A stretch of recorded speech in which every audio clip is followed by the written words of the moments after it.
আসসালামু আলাইকুম viewers, welcome to Cooks Diary. আমি আপনাদেরকে আজকে দেখাবো একটি স্পেশাল রেসিপি। হচ্ছে ব্রয়লার মুরগি ভুনা। এর জন্য আমি প্রথমে এখানে দিয়ে দিলাম ১.৫ কাপ পরিমাণ সরিষার তেল। আর এখানে দিয়ে দিয়েছি গরম মসলা।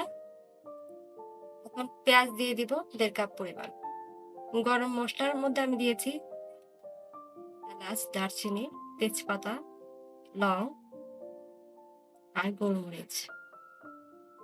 এখন আমি এই পেঁয়াজগুলোকে বাদামি করে ফ্রাই করে নিব।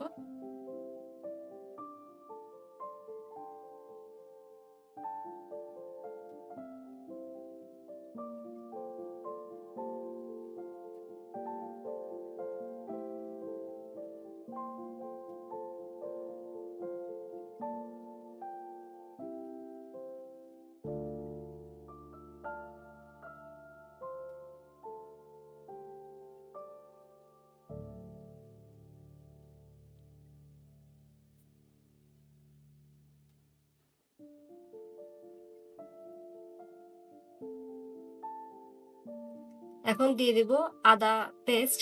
এই আদার সাথে আমি লং, তারপরে এলাচ, দারচিনি, জয়ফল, জয়ত্রী সবকিছুই একটু, একটু দিয়ে তারপর পেস্টটা তৈরি করেছি। এখানে ৪ চা চামচ দিয়ে দিলাম। আর রসুন দিয়ে দিব 3 টিস্পুন।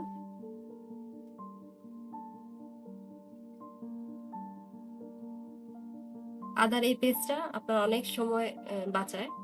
আমি সবসময় এরকম করে ইউজ করি। আমার অনেক টাইম সেভিং একটা ট্রিক্স। যখনই মাংস রান্না করতে হয়, আমাকে এক্সট্রা করে গরম মসলা ইউজ না করলেও চলে।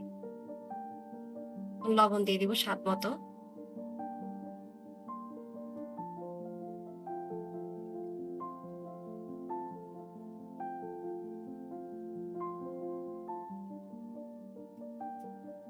মসলাটাকে খুব ভালো মতো ভেজে নিব, যাতে আদা রসুনের কোনো কাঁচা স্মেল না থাকে। র স্মেলটা চলে গেলে তখন আমরা ড্রাই যে স্পাইস গুলো আছে সেগুলো অ্যাড করব। এখানে আমি হাফটা পরিমাণ টমেটো কিউব দিয়েছি।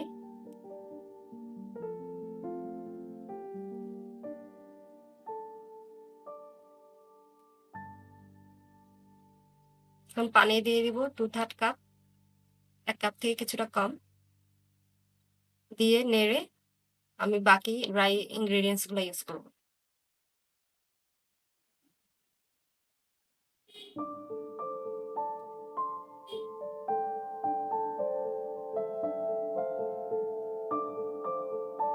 মরিচের গুঁড়া দিব 3 টিস্পুন। আপনারা যদি ঝাল কম খেতে চান সেক্ষেত্রে কিছুটা কম দিলেও পারবেন, সমস্যা নাই। আমি একটু ঝাল বেশিই দিব।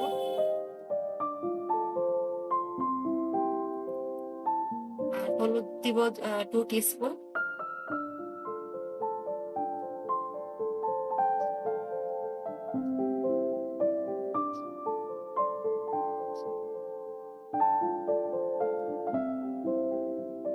এখন এখানে জিরা আর ধনিয়া একসাথে গুঁড়া করা দিব 2.5 টিস্পুন। জিরা ধনিয়ার পরিমাণটা হচ্ছে 80% জিরা আর 20% ধনিয়া মিক্সড করে আমি গুঁড়া করে নিয়েছি। এই মসলাটাকে আমি খুব ভালো মতো কষাতে হবে, যাতে সবগুলো পেঁয়াজ, টমেটো এগুলো খুব ভালো মতো গলে যায়। ড্রাই মসলাগুলো খুব ভালো মতো মিশে একটা খুব টেস্টি একটা গ্রেভি তৈরি করবে।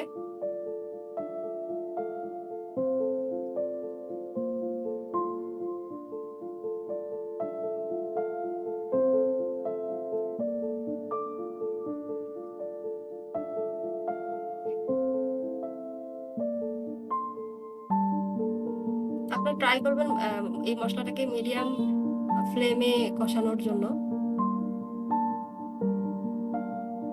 এই যে এটা খুব সুন্দরভাবে কষানো হয়ে গেছে। এখন আমি এখানে মুরগির মাংসটা এড করব। আমি মুরগির মাংস নিয়েছি 2 কেজির কাছাকাছি। মাংসটাকে খুব ভালো মতো পরিষ্কার করে আমি সামান্য হলুদ আর একটু লবণ দিয়ে মাংসটাকে প্রায় 15 মিনিটের মতো মানে মেরিনেট করে রেখেছিলাম। এই যে আমি 2 কেজি মাংস নিয়েছি, কিন্তু দিয়ে দিলাম।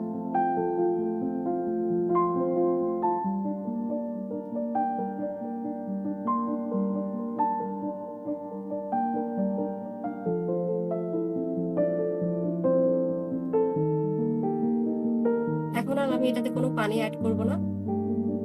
মাংসর ভিতর থেকেই পানি বের হয়ে আসবে। ১ম এ হাই ফ্লেমে ভালোমতো ২-৩ মিনিট কষাবো। এরপরে আমি অ্যা ঢাকনা দিয়ে দিব। ঢাকনা দেওয়ার পরে এটা থেকে পানি বের হয়ে আসবে।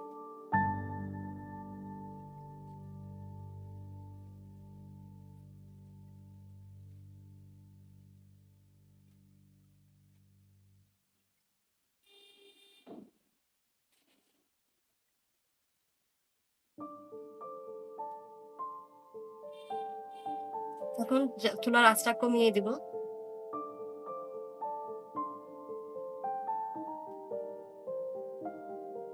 কমিয়ে প্রায় ৮ মিনিটের মতো রান্না করেছি। এই যে দেখুন পানি কিছুটা বের হয়ে আসছে। এই পানিতেই মাংসটা সিদ্ধ হয়ে যাবে। আরো পানি বের হবে।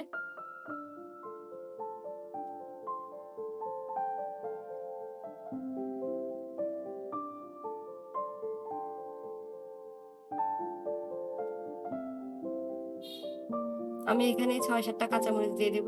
আর টমেটো স্লাইস দিব আ আরো হাফ টা। ১ম এ দিয়েছি হাফ টা, এখন আরো হাফ। আপনারা চাইলে আরো বেশিও দিতে পারেন। এড করে আমি এটাকে ভালোমতো নেড়ে আবার ঢাকনা দিয়ে দিব। ঢাকনা দিয়ে আরো ১০ থেকে ১৫ মিনিট রান্না করব। এর মাঝখানে ঘন, ঘন নেড়ে দিতে হবে।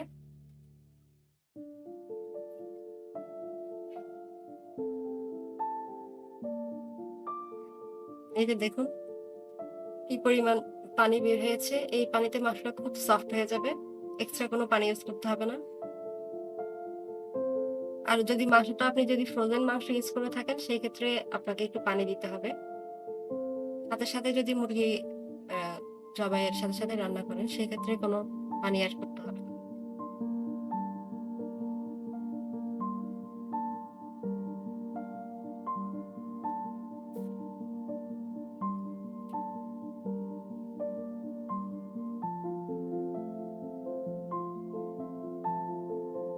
যারা ব্রয়লার মুরগি খেতে পছন্দ করেন না, তারাও এই রেসিপিটি ট্রাই করে দেখতে পারেন।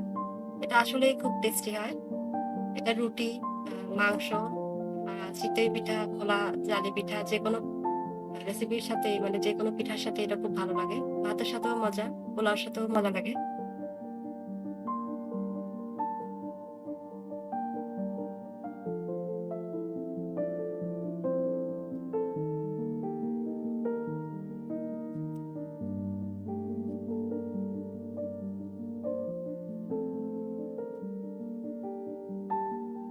এই যে আমার ব্রয়লার মুরগির রেসিপিটি প্রায় কমপ্লিট।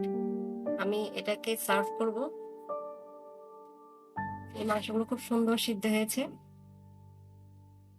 আপনাদের যদি আমার এই রেসিপিগুলো ভালো লেগে থাকে, তাহলে আমার চ্যানেলটিকে সাবস্ক্রাইব করবেন, লাইক করবেন এবং বেল আইকনটি ক্লিক করতে ভুলবেন না। Thank you for watching my video.